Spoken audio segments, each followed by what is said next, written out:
More than 70 years ago, the fastest ship ever built crossed the Atlantic in 3 days, 10 hours, and 40 minutes. She beat the old record by 10 hours. No passenger ship has beaten her since. Not one in 7 decades. Today, she sits in a shipyard on the Mobile River in Alabama. Her 2 funnels have been cut off. Her mast is gone. She has been scrubbed empty of fuel and wiring and glass, and she is waiting on a government permit that would let them tow her out and sink her on purpose to the bottom of the Gulf. The permit expired. They are filling out the paperwork again. The country paid about $78 million to build her. Hold on to that number. It is not the number that matters most in the end.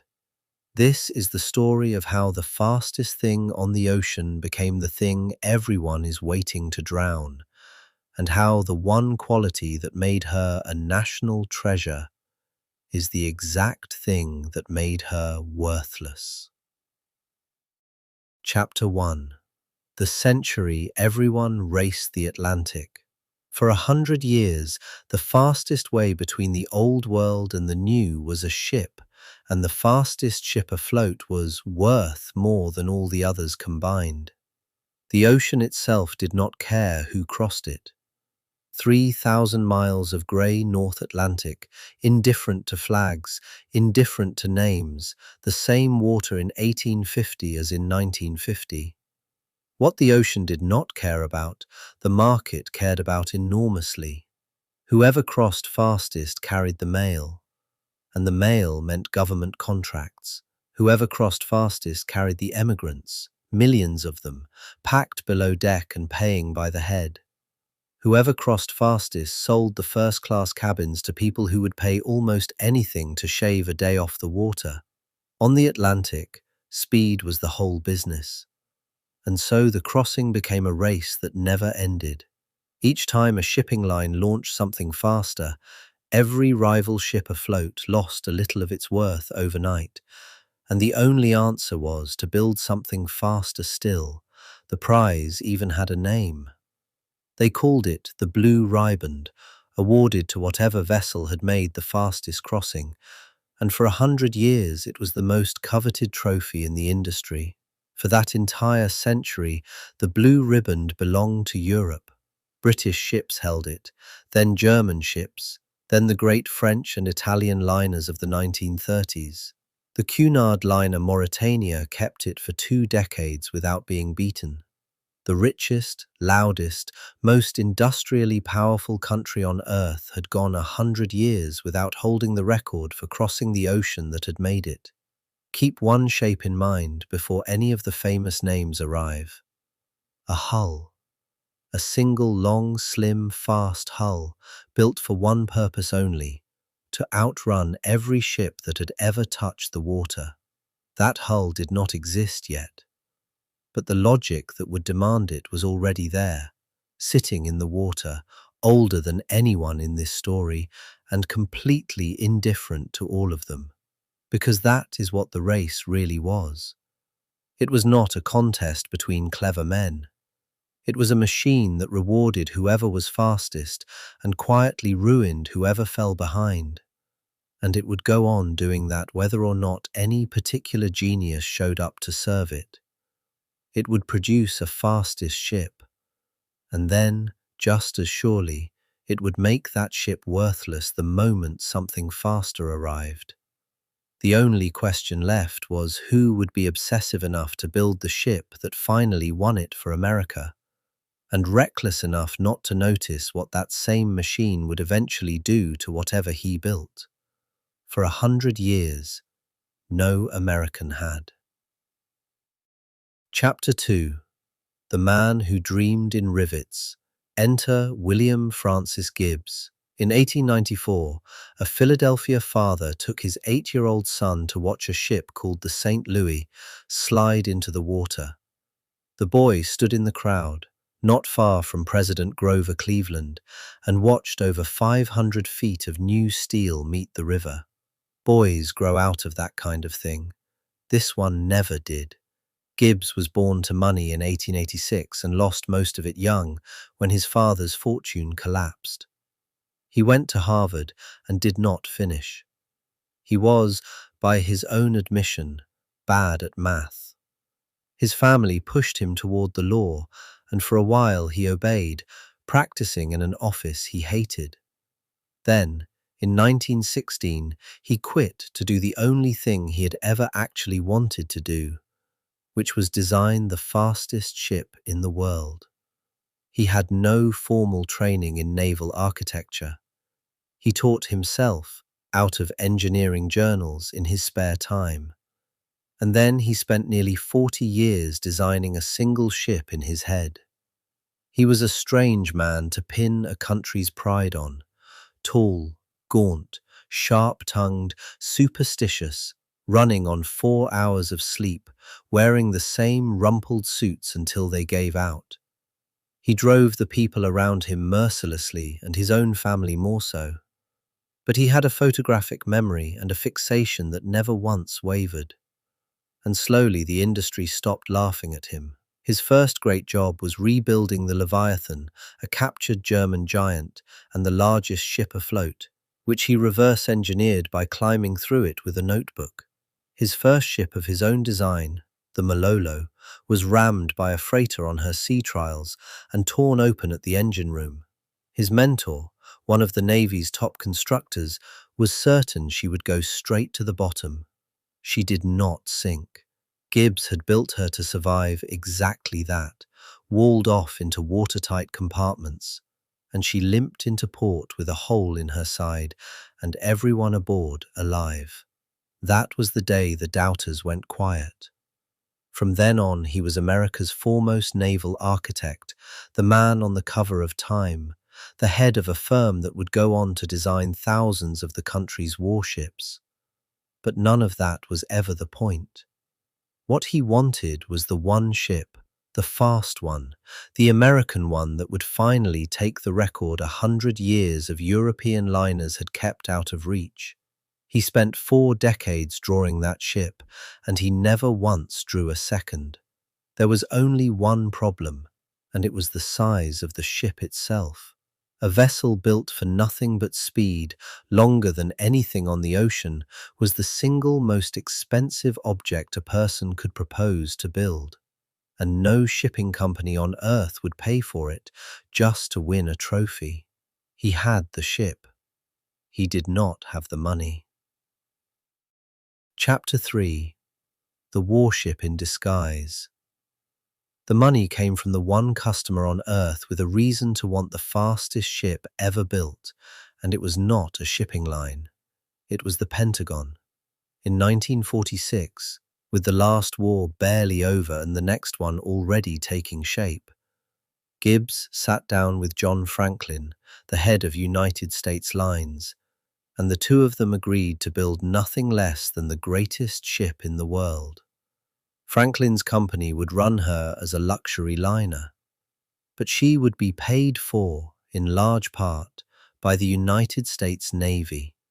And the Navy did not care about first-class cabins. It cared that a Cold War could turn hot at any moment, and that when it did, the country would need to move an army across an ocean faster than anyone believed possible.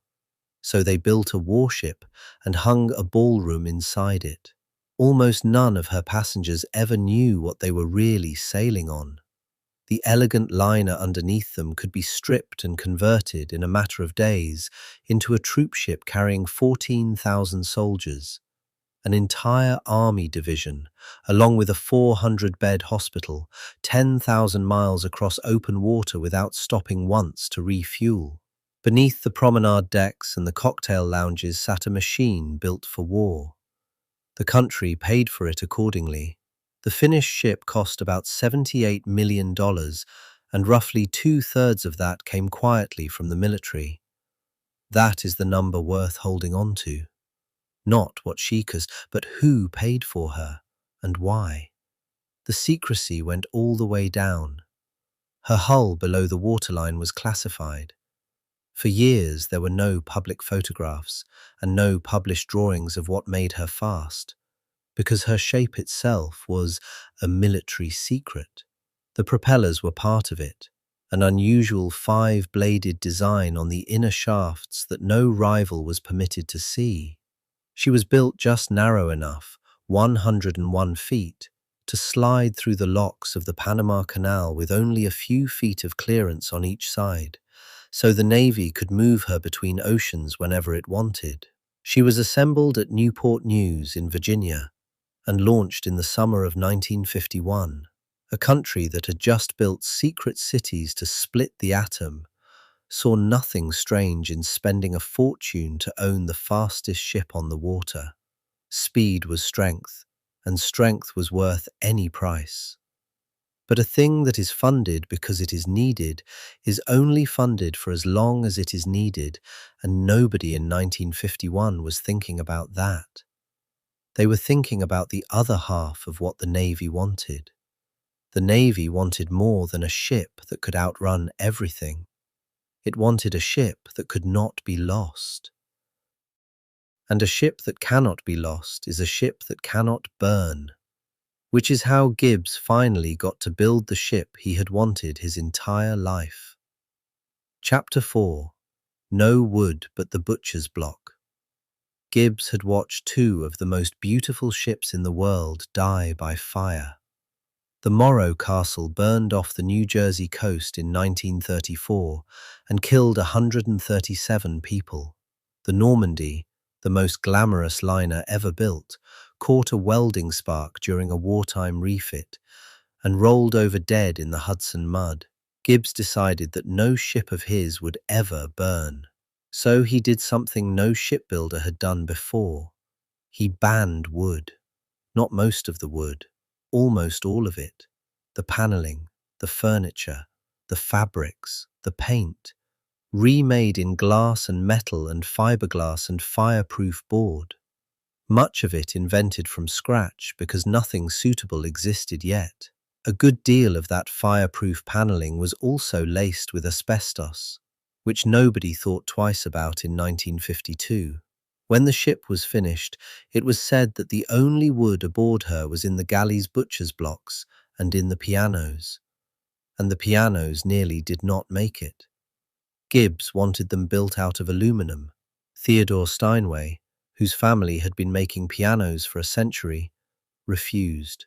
So, Steinway settled the argument in the most direct way available to him. He took one of his pianos, doused it in gasoline, and set it on fire in front of Gibbs, to prove that his special fire-resistant mahogany would not burn. It did not. Gibbs grudgingly let the pianos aboard. It was the one thing on the ship he could not make out of metal, and it seems to have bothered him for the rest of his life. Then there was the aluminum.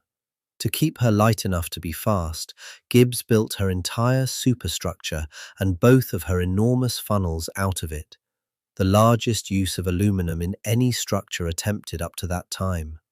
The funnels alone, teardrop-shaped and painted red, white and blue, were the single hardest part of the whole ship to build.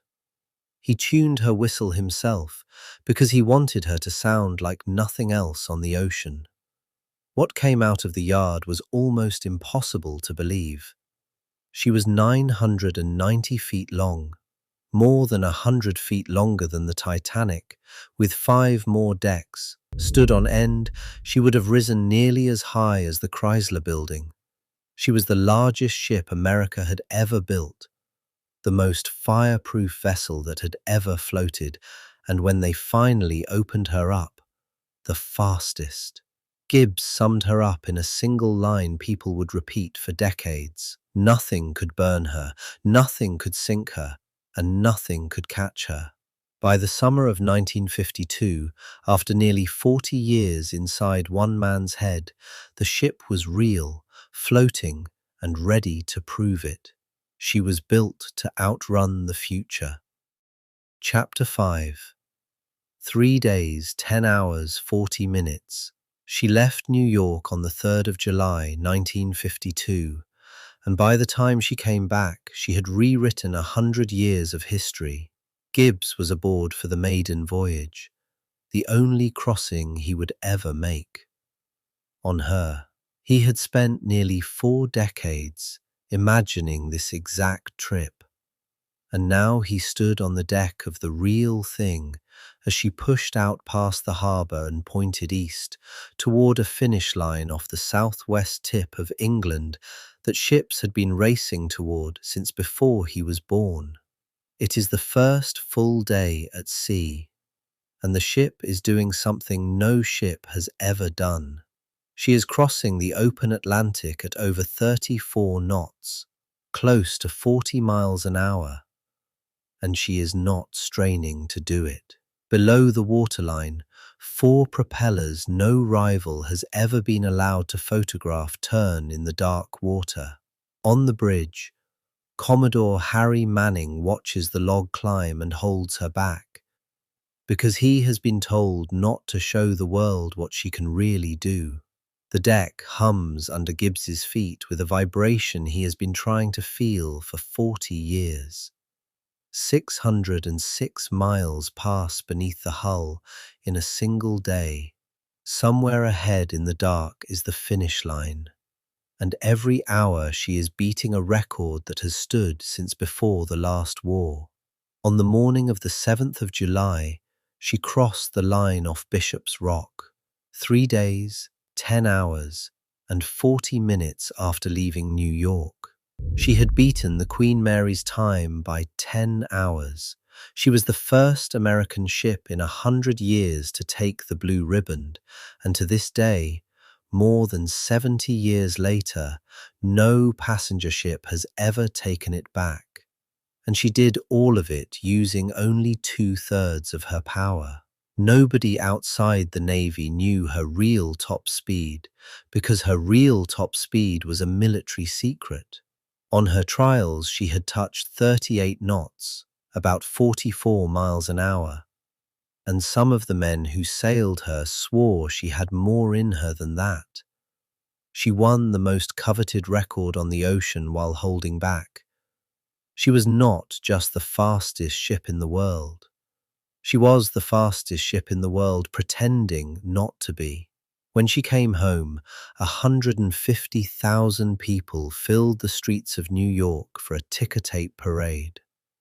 Her captain and her chief engineer rode through the confetti like returning heroes. She carried presidents and movie stars, Marilyn Monroe and Salvador Dali, and 4 men who ran the country. For a few years, she was the most glamorous way to cross an ocean that had ever existed. And she was American, and she was untouchable. She was also, at that exact moment, already obsolete, and almost no one could see it yet. Because the thing she had been built to be, the fastest way across the water, was a title with an expiration date already printed on it. In aircraft factories on 2 continents, engineers were already bolting jet engines onto airliners that would soon cross the same ocean. Not in 3 days, but in a matter of hours. She had beaten every ship that ever lived, and it would not matter, because the rival coming for her would never once touch the sea. She was at the very top of the world in the summer of 1952. She was built to outrun the future. Chapter 6. The Machine That Never Touched the Water. In October of 1958, 6 years after she took the record, a Boeing jet carried its first paying passengers across the Atlantic, and the ocean liner business ended. It just took a while for the ships to notice. A jet crossed in 7 hours. She crossed in 3.5 days, and she was the fastest ship that had ever existed. There was no version of the math that saved her. A traveller could sleep in New York, wake up, fly to London, and be there before her passengers had finished unpacking. And before long, the plane ticket was cheaper too. The thing that had built her was a willingness to pay almost anything for speed. The moment a faster option appeared, that same willingness simply walked away. It did not hate her. It stopped needing her. You could watch it happen sailing by, sailing. In 1961, for the first time, the company cancelled a crossing outright because only 350 people had booked tickets on a ship built to carry nearly 2,000. Her owners tried everything. They drew up plans to turn her into a cruise ship and quietly shelved them when the cost came in. They ran advertisements begging Americans to remember how it felt to arrive somewhere by sea. Nobody was listening. They were at the airport, and through all of it, an old man kept showing up at the pier in New York to meet her. Gibbs was in his 70s now, and every time she came home from a crossing, he was there to watch her glide in. When she was at sea, he called her by radio every single day to talk to the chief engineer. He had given 40 years to making her the fastest thing on the water, and he lived just long enough to watch the water stop mattering. Because the thing that beat her was not another ship. It was a machine that never touched the sea at all, that lifted off a runway and climbed into a sky she could never reach, carrying her passengers away a few hundred at a time. By the middle of the 1960s, the crossings that had once sold out were running half empty. The presidents were flying, the movie stars were flying, the immigrants who had once packed her lower decks were flying. She was still the fastest ship in the world, and the world had simply moved above her. The only thing keeping her running at all was the government check that arrived every year, the same public money that had built her. And in Washington, someone was about to ask why they were still writing it. She was built to outrun the future. Chapter 7. A surprise announcement. In 1969, without warning, it ended. There was no disaster, no fire, no collision, no storm, nothing that would ever make a headline about a ship. One day she was in service, and the next there was an announcement that she was finished, effective immediately. Every crossing still on the schedule was cancelled. Passengers holding tickets were simply told there would be no voyage. The fastest ocean liner ever built was pulled out of the water in the middle of an ordinary year. And that was that. She had not lost. That is the strange part. In 17 years, she had made about 400 round-trip crossings and never once been beaten, never had a serious fire, never lost a passenger to the sea, and she still held the record she had taken on her very first voyage. Ships like her usually died violently. She was simply switched off. Now the number comes due. The country had paid about $78 million to build her, roughly $800 million in today's money, and 2/3 of that had come from the public, because she was meant to be a weapon the nation would one day need. But the nation did not need her anymore. The jets could move the troops. The public money that kept her running was quietly pulled, and the moment that support stopped, a ship that cost a fortune to run every single day became something nobody could afford to keep. $78 million, 17 years of service. And then a line item somebody decided to cross out. The man who built her did not have to watch it. Gibbs had died in 1967, 2 years before she was pulled, still meeting her at the pier right to the end. He never saw her stripped. He never saw her rust. He got to keep the version of her that was the fastest, safest, proudest thing the country had ever put on the water. And he died, believing that was where her story would stop. It was not. Within 15 years, her furnishings were carried off and sold at auction. The chandeliers and the deck chairs and the dinner plates piece by piece. A few years after that, her entire interior was torn out down to the bare steel, partly to strip away all that fireproof paneling that had turned out to be full of asbestos. The most fireproof ship ever built was gutted because of what they had made her out of to keep her from burning. She'd been built to outrun everything on the ocean, and she had. It never saved her, because the thing that beat her was never on the ocean. The future did not come by sea. Chapter 8. The Fight for an Empty Ship. The story should have ended here, the way it ended for almost every other great liner. Towed to a scrapyard, cut up for the steel, gone inside a year. That is not what happened. Instead, for more than 50 years, people refused to let her go. She changed hands, gears again and again, each new owner arriving with a plan and leaving without one. She was going to be a hotel, then a cruise ship again, then a shopping and entertainment complex on some waterfront. In 1996, she was towed to a pier in South Philadelphia, and there she stayed year after year, a rusting 1,000-foot wall of steel that tourists photographed and nobody could use. Just keeping her afloat cost around $60,000 a month, spent on a ship that went nowhere and did nothing. And almost no one who fought for her liked to say the hardest part out loud. There was nothing left inside. The auctions and the asbestos removal had scraped her down to the bare hull decades earlier. The ship that thousands of people were pouring their hearts and their savings into saving was, on the inside, an empty steel box.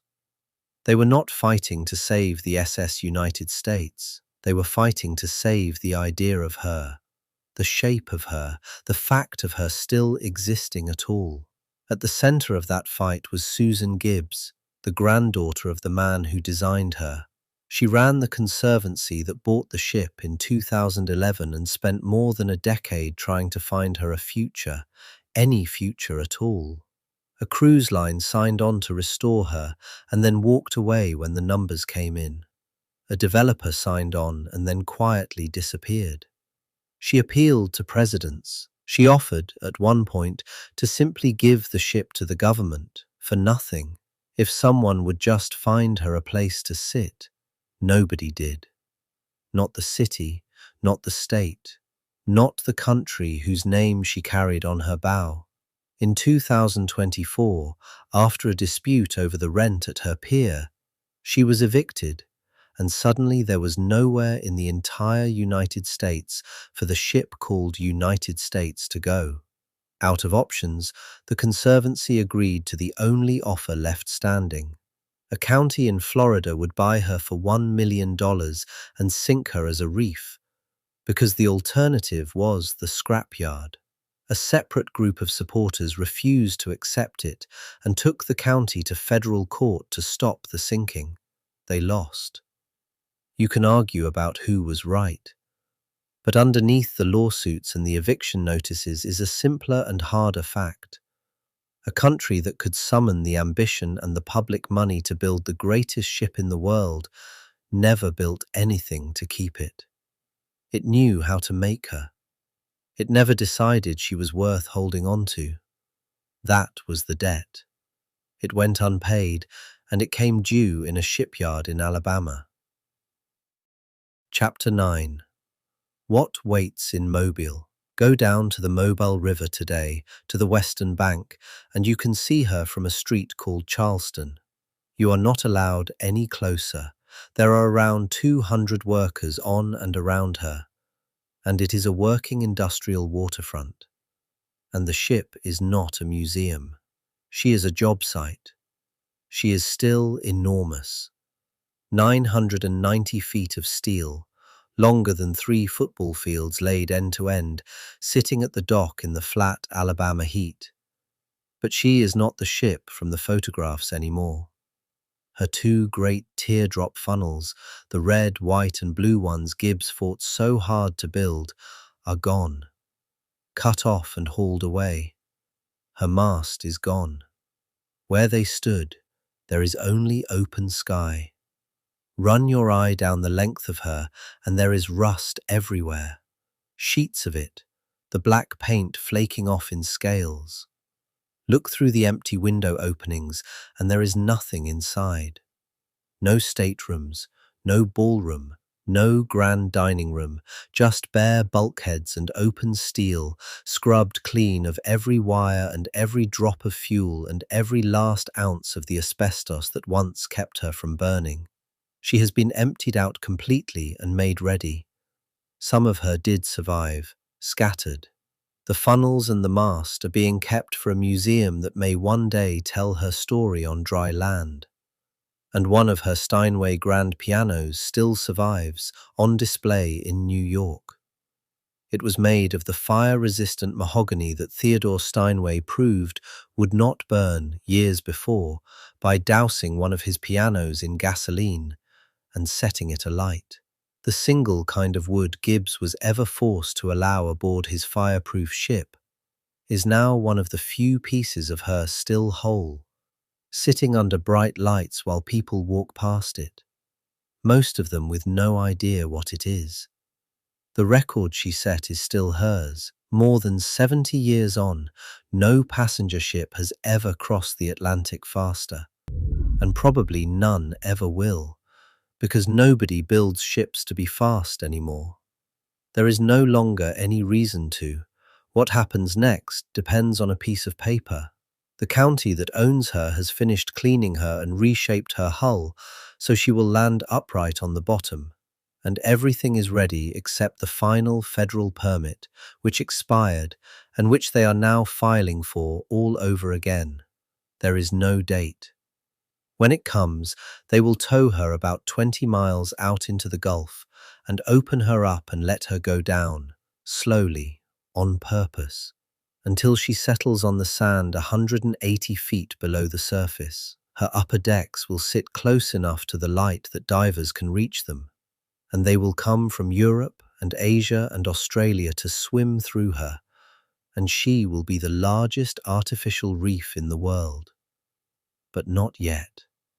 Right now, she is just floating at a dock in Alabama, waiting for permission to sink, and she does not know any of it. She does not know she was the fastest thing that ever crossed the ocean. She does not know that one man gave 40 years of his life to her, or that his granddaughter fought for years to save her, or that nearly everyone who ever sailed on her is gone. Everything she was built to do, she did. When the future finally came for her, it came from the sky, and none of that reaches her now. She is only steel, and steel does not remember anything. She was the fastest ship ever built. She is not going anywhere.